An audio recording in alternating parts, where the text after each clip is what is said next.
Hello and welcome to Norwood News. Today is Friday, May 22nd, and I'm Brian Boudreau. This week on Norwood News, NHS seniors walk the red carpet, Jerry Slater recaps town meeting, and we travel back in time to check out one of Norwood's first public access programs. All this and more coming up on Norwood News.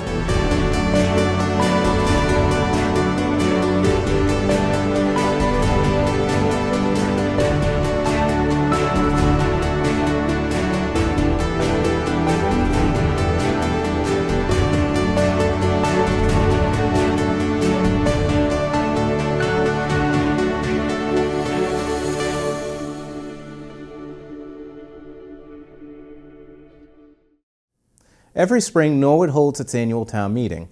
This is where the government budgets are presented and approved for the fiscal year.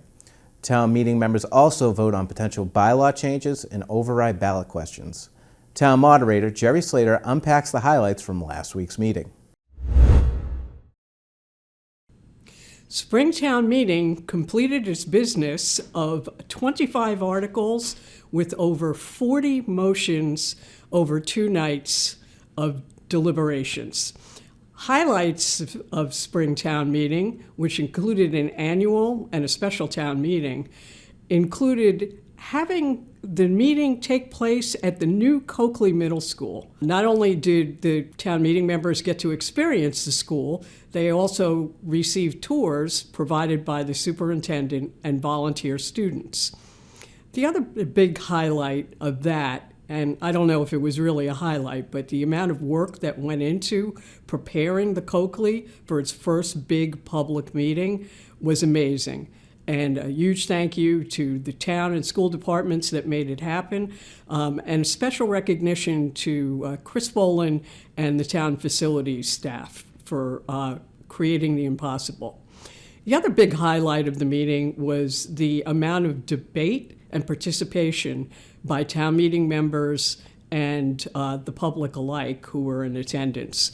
The most hotly contested articles with the longest debates concerned funding for the Norwood Hospital Task Force, along with using free cash to fund the gap with the town budget, and public safety positions, staffing that would increase both firefighters and police officers, which will be funded through an override. All 3 of those articles did pass. In addition, 2027 fiscal budget did pass, along with the Community Preservation Act articles, which included 9 projects that will be starting soon here in Norwood. One other aspect of town meeting that was a first were 9 citizens' petitions. And congratulations to the citizens who showed civic responsibility bringing those forward. In the end, 5 of those petitions, the articles, the work will be brought forward for study by various committees, including the Planning Board and the Board of Selectmen. So 5 out of 9 are going forward there. Just a reminder that you can see replays of town meeting, of course, on Norwood Community Media, and all the materials from the meeting, including presentations and electronic voting results and attendance, are up on the town website. Thanks again for a lively couple of days, and we'll see you in the fall. Norwood High students were dressed to the nines last Friday evening when they stopped by the town common before heading to Lake Pearl for their prom night. NCM was at the common filming with our cameras and rolling out the red carpet for the students. Outfit of the day, where did we get our fits from? So the dress is from Stefania's and I made my own flowers. Nice, crafty. The dress is from Lauren Sullivan's Closet and the flowers I made. My dress is from Stefania's Boutique in Rhode Island, and my flowers are from Alfonso Becar. Great plug right there. What are you guys most looking forward to tonight? Probably hanging out with this guy. I'm pretty pumped for the food they have there. What are you hoping that they're going to serve? I'm pretty sure it's pasta of some sort, so I'm pretty excited. I'm here with the 2 Mikes. So, Mike Grenham, JV Baseball Hall of Famer, where did we get our outfit from tonight? I'd say I got the top from Jim Flynn's closet, and I got the rest from Michael Devers. Okay, I should have known that wasn't going to be a serious answer. And part 2? Coach Marcus's closet. Okay, also not a serious answer. Are you guys looking forward to prom? Yes. Yep. Yes. What is the thing you're looking forward to the most? Post-prom. Post-prom. Post-prom and dancing. Post-prom. Post-prom. How long do you guys think you're going to leave your shoes on? Oh, they're coming off the second I got on the bus, and then right. I'm going to try the whole time. Let's see them, Cece. Let's see them. Oh. And gentlemen, where did we get the outfits for tonight? Deluxe Tux. Great answer, good spot. I went to my friend Bobby Baum's house. Knew I wasn't going to get a serious answer there. I went to Deluxe Talks too. Nice, great spot. All right, and gentlemen, big question of the night. What is one song or one music artist you need to hear tonight to get out on that dance floor? 21 by Naughty Hop Out. All right, what else do we got? Naughty Hop Out. That's my third Naughty Hop Out answer of the night. I'm very scared of what that could mean. I would love to hear Cam Badger tonight. That's a good answer right there. And one, I just had to interview them because we had a first go round of asking gentlemen would they be willing to give up their jackets. And this gentleman has let us know that chivalry is not dead, and his gorgeous date is wearing his jacket tonight. What do you have to say about that? Yeah, well, this is what you have to do so you can get such a beautiful girl next to you for prom. And Josiah, what's one song or one music artist you need to hear tonight to get groovy on that dance floor? Time Russell and One Direction. Okay, let's go. Let's go.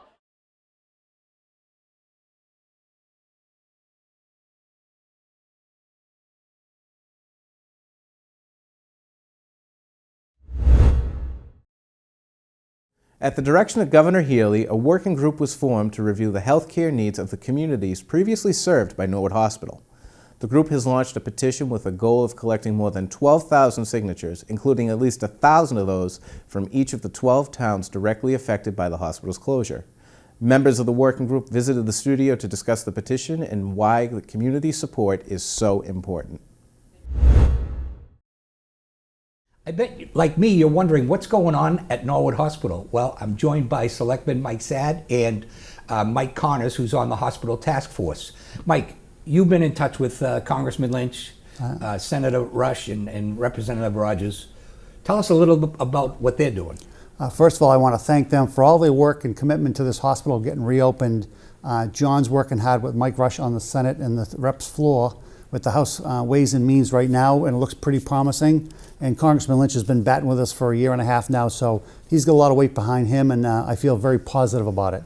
So they filed a bill up in Beacon Hill. Yep. And what's the bill going to do if it successfully passes? Ask the state to pick it up versus the town of Norwood. So ask the state to do an eminent domain? Correct. Take the hospital? Correct. And what, find a provider? Correct, just like St. Elizabeth's. Right, the state has no desire to run the hospital. We don't either, but we want the hospital to open as the town of Norwood, and just speaking as a board member, I feel pretty comfortable talking to all three of them in the last week or two or three, and it's just a big, complicated mess, but we're working through it with the task force that we have in Norwood and the hard work they're doing with Mike and his committee, and it's all getting there, slowly but surely, but the next 3 weeks are critical at the State House. Yeah, I agree. Yeah. So, Mike, you came up with an idea to hopefully help the bill along. So tell us about the petition. Yeah, no, thanks, Jack. So thanks for being part of the committee. We have yourself, a small group of us, yourself, Steve Costello, Matt McDonald, Rick Roach, Jerry LaRusso, Matt McDonald. So we've been at it for quite a while. And what we've done is we've filed a petition on change.org, and the QR code is right here. And what it does, it's really supporting Representative Rogers and Senator Rush's bill. So the hope would be to see this come out of committee soon and then go to the House and the Senate, be passed, be signed into law by the governor, which, as Mike Sad just said, would have the state take it over by eminent domain. So the petition is just, we're trying to drum up support and show the legislature that there's a big community here, and there's 12 towns that represent Norwood Hospital's primary service area, and that's defined, those 12 towns are defined by the state. So we're hoping to get 1,000 signatures for each town for a total of 12,000 signatures that really shows the broader community support to bring this hospital back online. And I mean, I don't want you to read the petition, but basically, what does it say?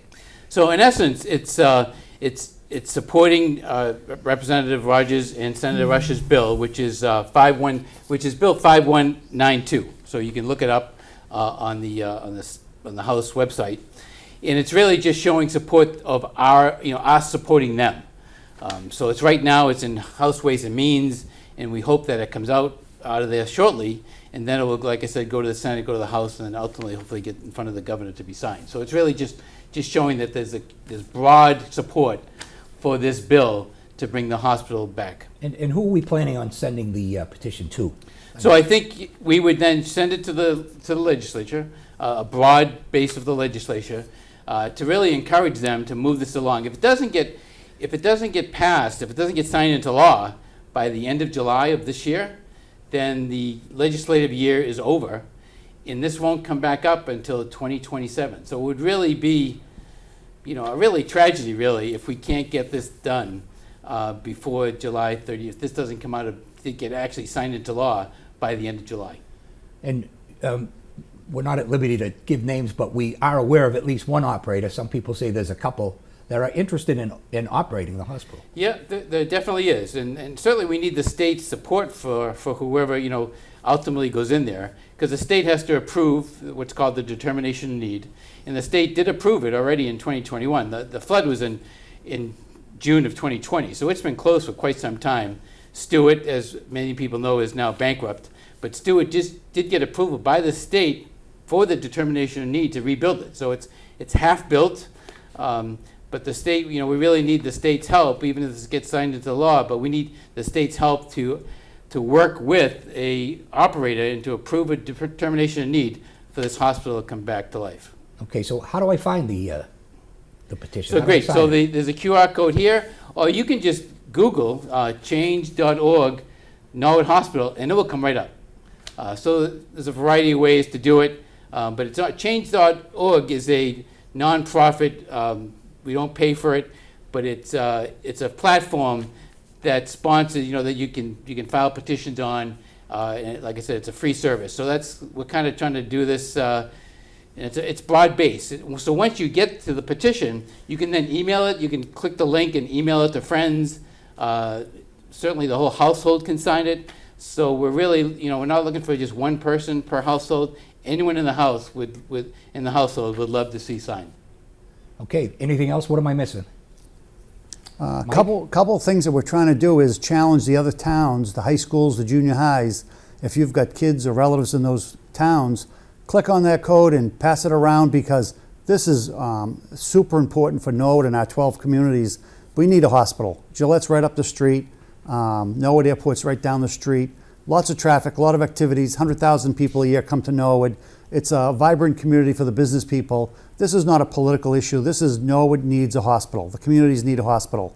And I want to thank all the committee members that are working hard to do this, the staff, and we'll get it done. We're just going to get you people in the town of Norwood and the other surrounding towns, pass it along, keep voting. If we can get past 12, 15,000, we're going to get some ears on that. So it's going to be hopefully up to you folks to get it done for the town of Norwood and our surrounding communities. Yeah, and one of the bad things about it being called Norwood Hospital is people say, why does Norwood need a hospital? But it's not. It's the area. It's a acute care community hospital. Yeah. That's a term of art. So it's an acute care regional hospital. Absolutely. And that's what people have to focus on. And if it takes you 2 minutes to do this, I'd be shocked that it took that long. So it's really not a heavy lift. So, and as Mike said, if you're on there, once you sign, pass it on. Share it with everybody that you can. You can share it on Instagram, Facebook, other things I'm not aware of. Right. So that's it. Thank you for. Great. Thank you, Jack. And you'll be able to see the code, and I think you could be able to do it through the TV, right? Yes. Okay. Yeah. Look, it's important that you sign the petition. The town needs your help. The region needs your help. We need to get that hospital back.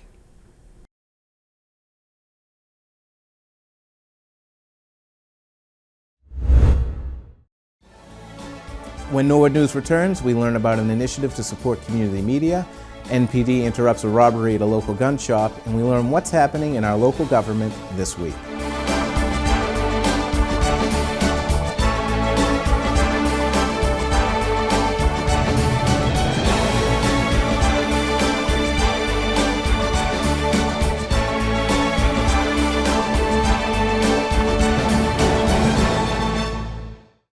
NCM has gotten these questions since 2004. What is Norwood Community Media? Where do we get our funding from? And in a general sense, how does it all work? Norwood Community Media, which began as Norwood Public Access Television in 2004 and is now rebranded and doing business as NCM, is a non-profit community media station that broadcasts live government meetings, sports games, school events, and also allows residents to create their own public access programming. NCM has a volunteer board of directors who are not paid, and by serving on the board, they are helping us continue to do what we do best: create content and cover as much of the exciting events that happen in Norwood as possible. Norwood Community Media, like most community media stations, is a 501c3 nonprofit that does not get funding from your tax dollars, the town, or the school department. Rather, NCM is funded through a franchise fee on your cable bill. The cable companies have a license in the town they provide service in, so when you sign up for cable, the company must provide a cut of the cable bills to the local access programming in the town. Please note, NCM does not get money from your taxes. We are funded by a franchise fee through your cable provider, not taxes. If you don't have cable, there is no part of your income going towards Norwood Community Media. Norwood Community Media has been serving the town of Norwood as its sole home for hyperlocal programming for the last 2 decades.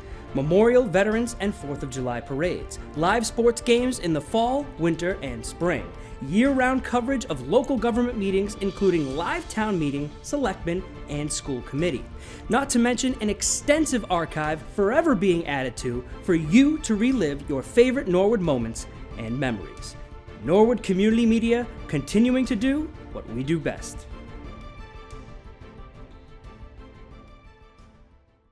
Recently, Mass Access, an organization whose goal is to ensure the future vitality of Massachusetts-based community media centers, released a PSA highlighting the challenges facing the industry. NCM Executive Director Jack Tolman explains more. Every day, Norwood Community Media produces high-quality local coverage that helps inform, connect, and strengthen our community. Recently, we have been producing videos that explain who we are, the services that we provide, and how community media is funded. NCM is also a proud member of the Massachusetts Community Media, also known as Mass Access, whose mission is to help ensure the future of community media throughout Massachusetts. The following video, produced by Mass Access, beautifully represents the work we do every day and reminds us why Norwood Community Media remains so important to the town of Norwood.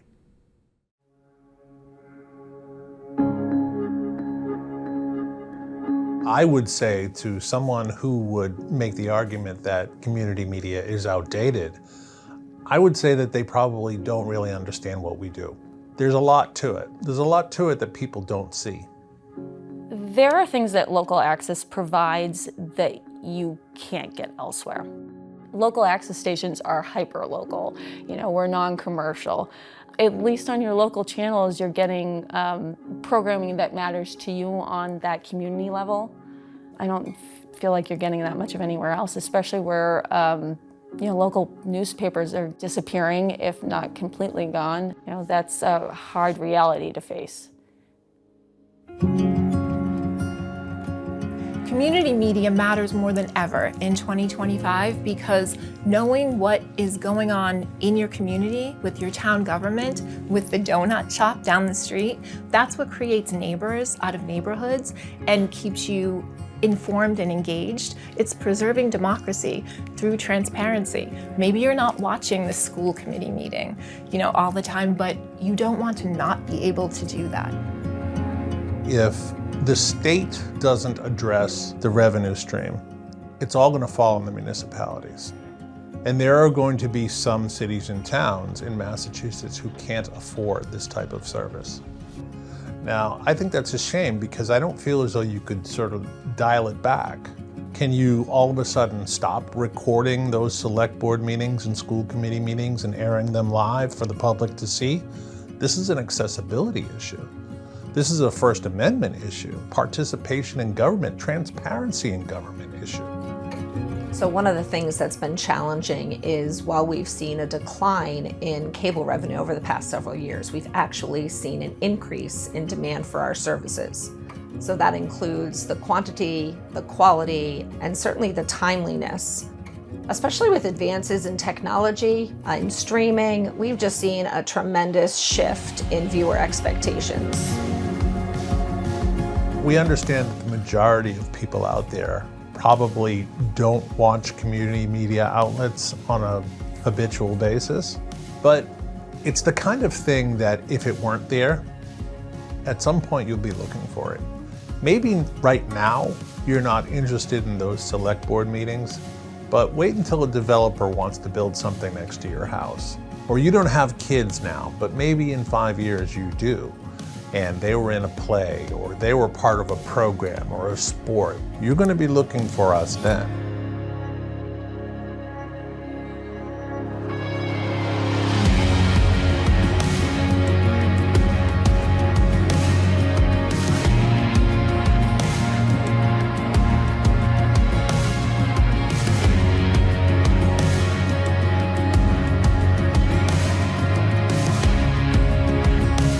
All of us are still in this industry because we believe in the mission.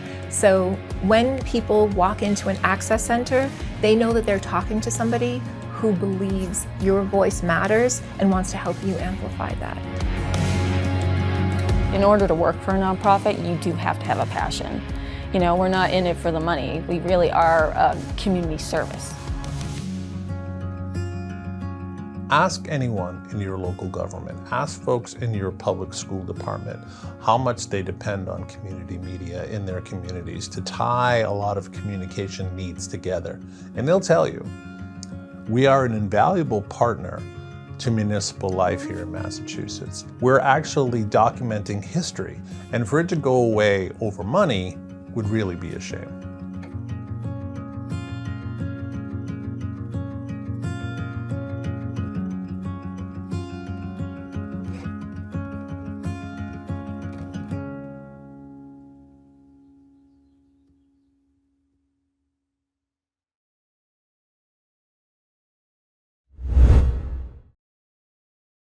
The Norwood Police Department recently posted on their Facebook page a press release for the recent breaking and entering and firearm theft at Liberty Ordnance Supply at 100 Access Road. On Sunday, May 17th at approximately 11:42 p.m., Norwood Police responded to Liberty Ordnance Supply at 100 Access Road for a report of a breaking and entering in progress. The business owner was actively monitoring surveillance cameras and reported observing an individual inside the store removing firearms and ammunition. Surveillance video showed a suspect wearing a dark hooded sweatshirt, mask, and gloves taking firearms from display cases. Initial responding officers observed damage to the building consistent with forced entry. Officers cleared the building and conducted an extensive search of the surrounding area. Trooper Mallow and K-9 Raymond, working alongside Norwood officers, tracked to a backyard of a residence on Neponset Street, where investigators recovered stolen firearms and clothing believed to have been worn by the suspect during the break-in. Through investigative efforts, including surveillance review, evidence collection, and follow-up investigation by Norwood Police Detective Ryan Sinclair and responding officers, investigators identified the suspect as Aaron Woodrum, age 33, of Kentucky.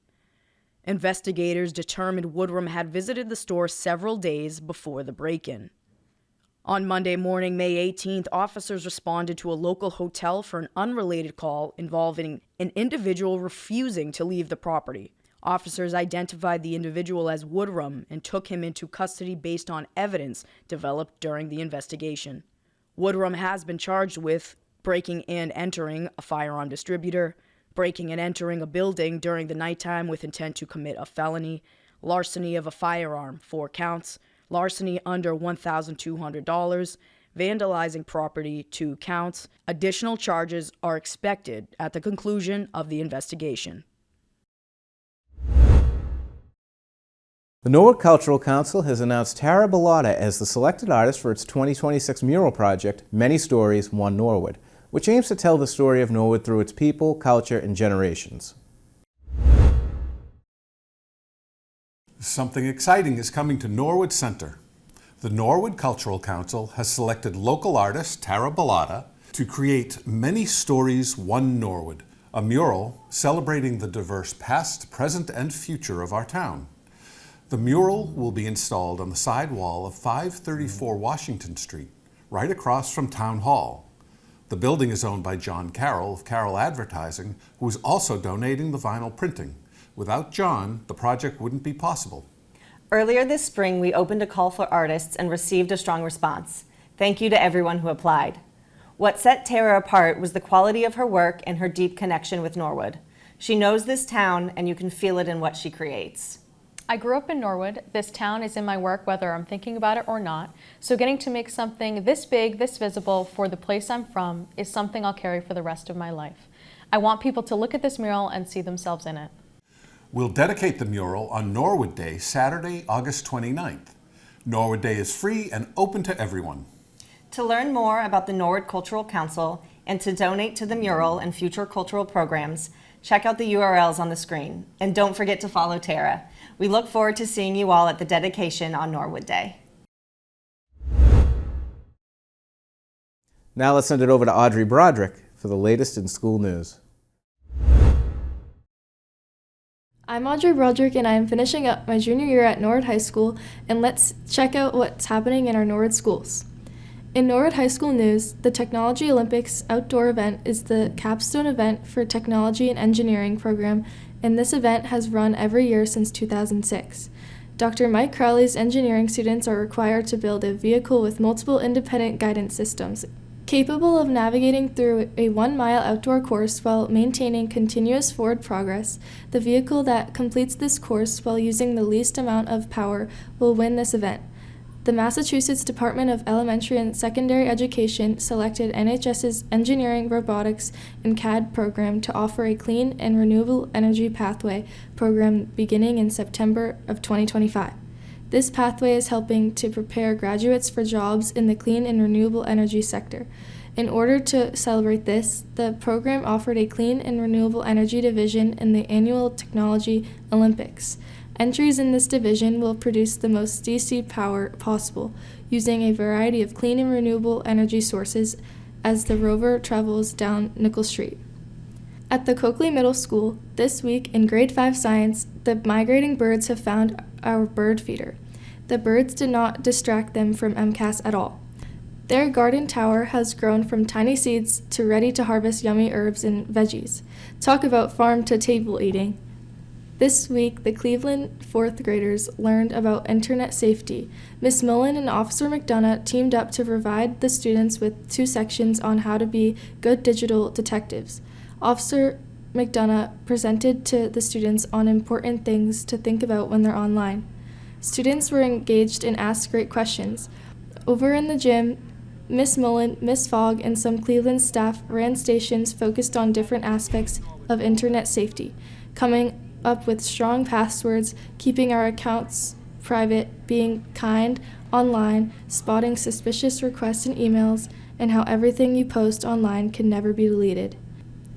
Also at the Cleveland, 4th grade students donned their bandanas and comfortable shoes to host the annual Cleveland Cafe last week. Families and friends were treated to pizza, salad, desserts, and excellent service. Let's take a look.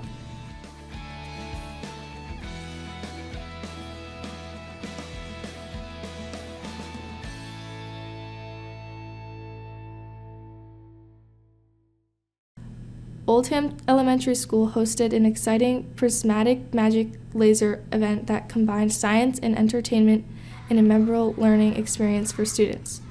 Prior to the show, students learned about the science behind lasers, including how light is produced, controlled, and used to create vivid visual effects. This helps students make real-world connections to concepts in physics and light energy. Following the learning session, students enjoyed an interactive sing-along laser light show that filled the space with music, color, and energy. This combination of popular songs and synchronized laser visuals created an unforgettable experience that kept students engaged from start to finish. A special thank you to the Oldham PTO for sponsoring this event and making this possible for all students.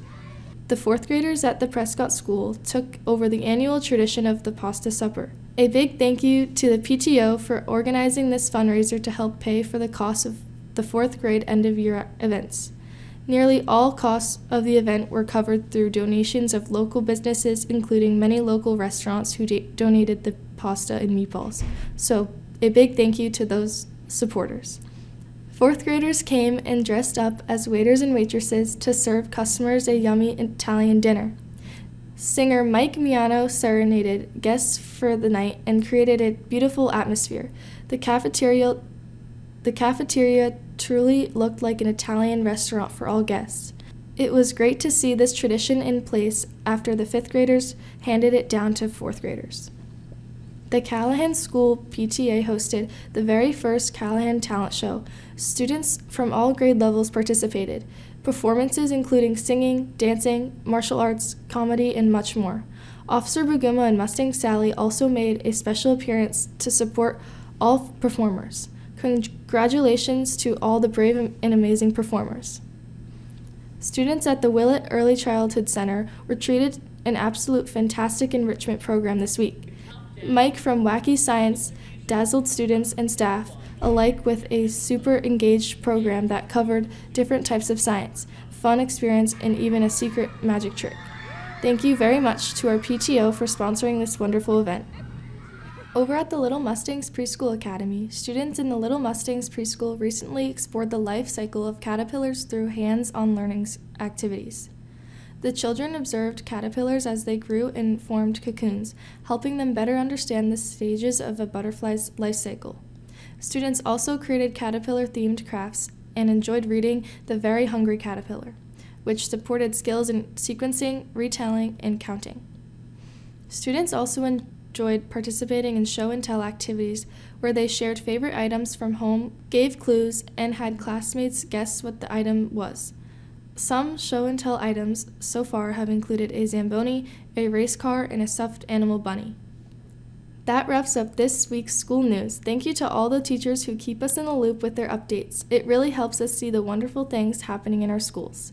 Reporting for Norwood School News, I'm Audrey Broderick. And now here's Ron Marshalsea with the latest in sports. I'm Ron Marshalsea, and this is your sports update. The baseball team is 10-8 now after beating Braintree 3-2, Ashland 4-2, and losing to Westwood, Hopkinton, and Walpole. Norwood clinched the tournament with the win over Ashland with Luke Walsh and Ryan Grenham on the mound and Walsh striking out 10. Anthony Canidi, Sam Larkey, Jaden Batista, Mike Grenham, Brody Johnson, and Dylan Begley all had the bats going against the Clockers.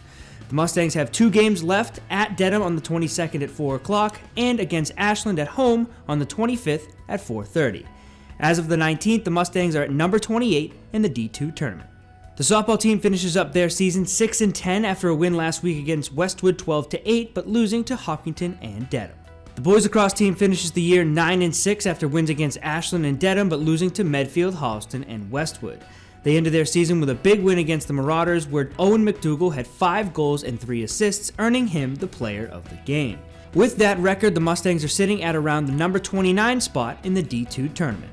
The girls lacrosse team finishes their season 6-10 with a win over Holliston in overtime and losing to Medfield, Ashland, Hopkinton, and Dedham. Ella Petrillo got the game ball against Medfield, and Mackenzie Conley got the game ball in their final game of the season against Dedham. The boys tennis team had some hard-fought matches with Stoughton and Ashland and finish up their year 2-14. The girls tennis team finished the season 4-13 after wins against Ashland on May 11th and finishing the season strong with a win against Dedham 3-2.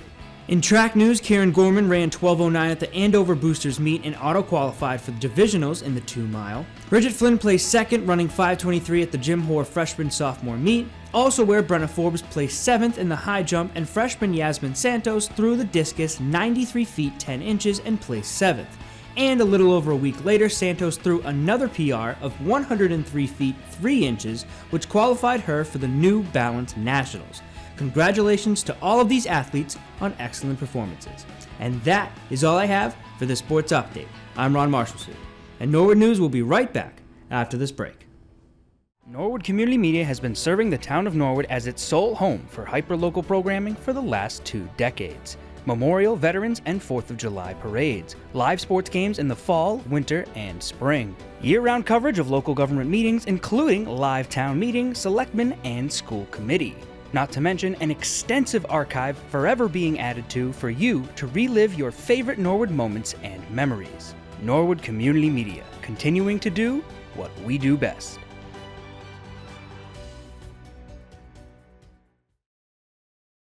The Board of Health met this week and held a brief public hearing on the proposed regulations for prohibiting the manufacturing, sale, and distribution of synthetically derived cannabinoids and kratom. The meeting also included staff updates. The Board of Health will meet again on Monday, June 22nd. At the Board of Selectmen meeting Tuesday night, Patrick McDonough appeared before the board to throw his hat in the ring for appointment to the Norwood Board of Assessors. The main priority of the Board of Assessors is to provide fair and equitable valuations for the purpose of taxation. I come before you tonight asking you to allow me to continue my father's legacy of serving this town. Excuse me. My father was the first of many McDonoughs to serve this town, whether it was in the school department, police department, or fire department. My family has a long history of serving this town. As many of you know, I have over 11 years of experience in public service, most notably on the school committee and as a town meeting member. In both of these roles, I've gained experience in budget planning, hiring staff, dealing with contract negotiations, as well as policy changes. These are critical skill sets that the assessors must have in order to fulfill their mandate and to interact with the Department of Revenue. Mr. Chairman, members of the board, I come before you tonight to humbly ask for your vote. Thank you. I'd like to make a motion we nominate Patrick for the position. Motion made by Mr. Sad, seconded by Mr. Donnelly. All those in favor? Aye. Chair votes aye, unanimous. Congratulations. Thank you, Mr. Chairman. The school committee met Wednesday night, and the meeting began with an appearance from members of the Strategic Planning Committee to review and approve the 5-year strategic plan. Dr. Luft then delivered his superintendent report, which included a recommendation to rename the George F. Willett Early Childhood Center to the George F. Willett Elementary School. Following that, under business, the end of the year State of the Union review was discussed, an adoption of a K-4 ELA and 5-12 math curriculum, as well as the superintendent evaluation process. The school committee will meet again on June 3rd. Last weekend marked the 40th anniversary of Local Gumbo. Jack Tolman and John O'Neill reminisced about the show, the 80s, and so much more. If you're looking for second helpings of gumbo, NCM's got you covered. We're going to be rebroadcasting all episodes of Local Gumbo, close to the date they originally aired 40 years ago. Now, let's hear from Jack and Johnny O.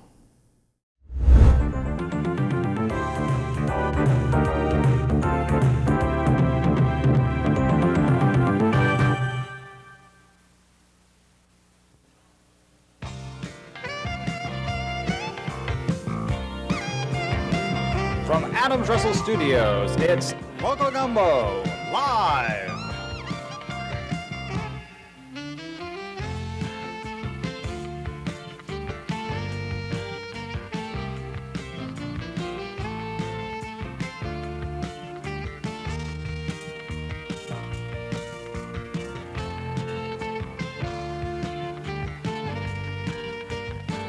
With your host, John O'Neill.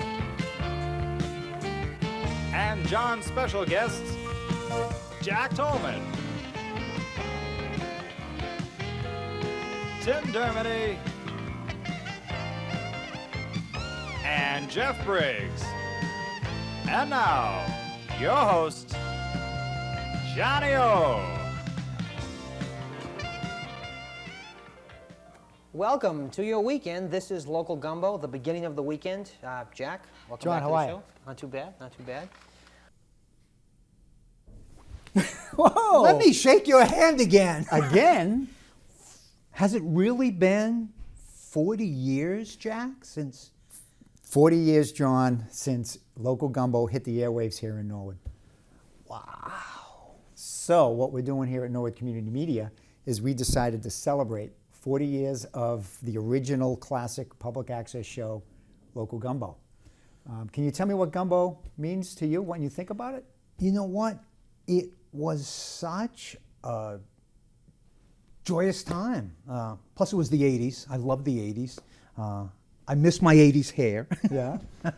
Ditto. Yeah, ditto. And I love spending time with you and our friends. I mean, it really was a group of friends that really put the show together. And yeah, really, and we talked about this so many times, but back in '86, this was unique. You know, it's commonplace now, talk programs, but back then it was interactive. I mean, we were engaging with our viewers, and they were as much a part of the show as you and I were, and they were sending us ideas, and if something wasn't working, we took that to heart. I think we were 23 years old, right? And I've known John since 7th grade at Junior High South. Yeah, that's right. And yeah.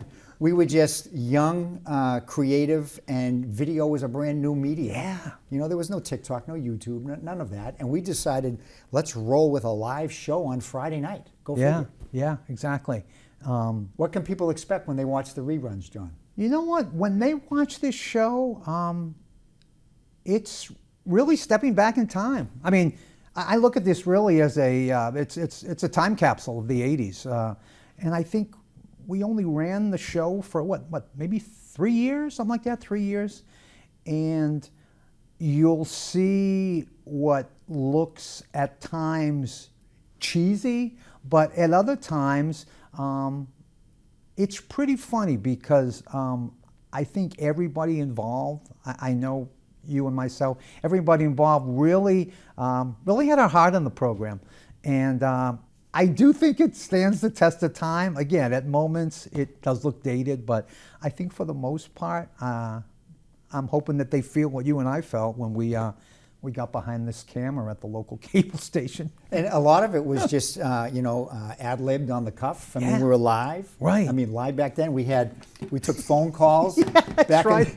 We mic'd up the phone. We did. I think, everything was VHS tape. Yeah, that's right. But I just think, here's the original episode, John. Oh, man. I just think we took advantage of, we pushed the envelope of technology because there really wasn't a lot of technology back then. Yeah, I agree. And I think it was almost like Norwood's version of Saturday Night Live. Yeah.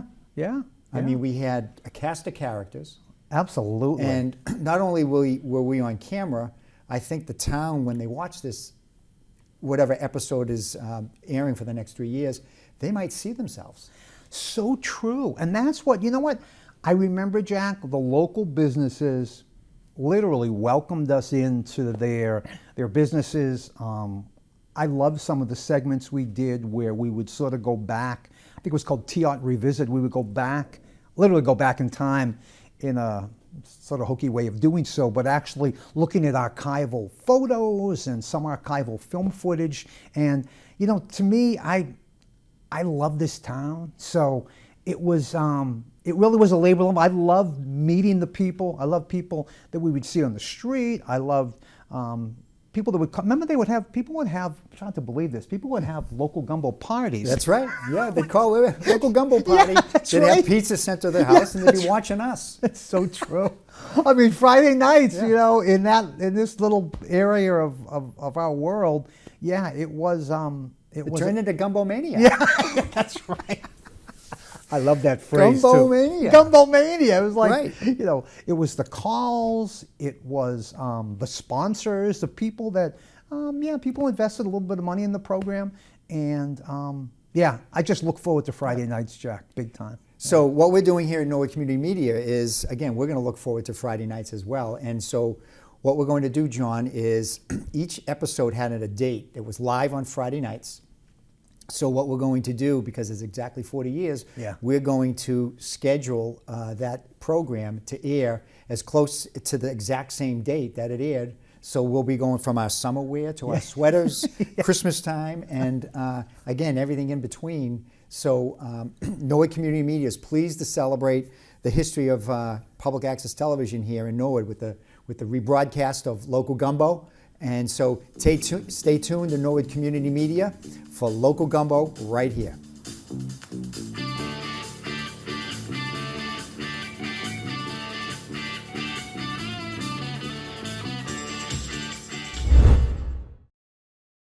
The Norwood Recreation Department held its extremely popular Wings and Wheels event this past weekend, and Recreation Director Sam White thanks the other town departments who helped make the day a complete success.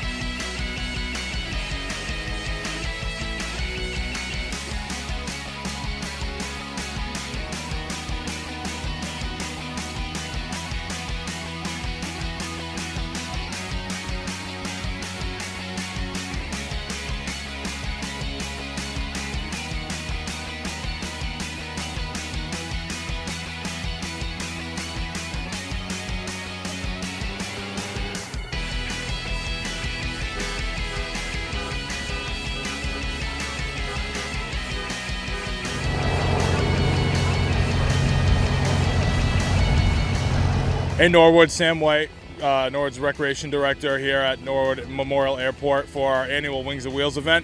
It's a beautiful day. We love to see all the smiling faces. Thank you to all the help from the municipalities such as Light Department, Police Department, Fire Department, DPW. We love having this event every single year. We love seeing everyone come and enjoy. This is a free event, and we can't wait to do this again.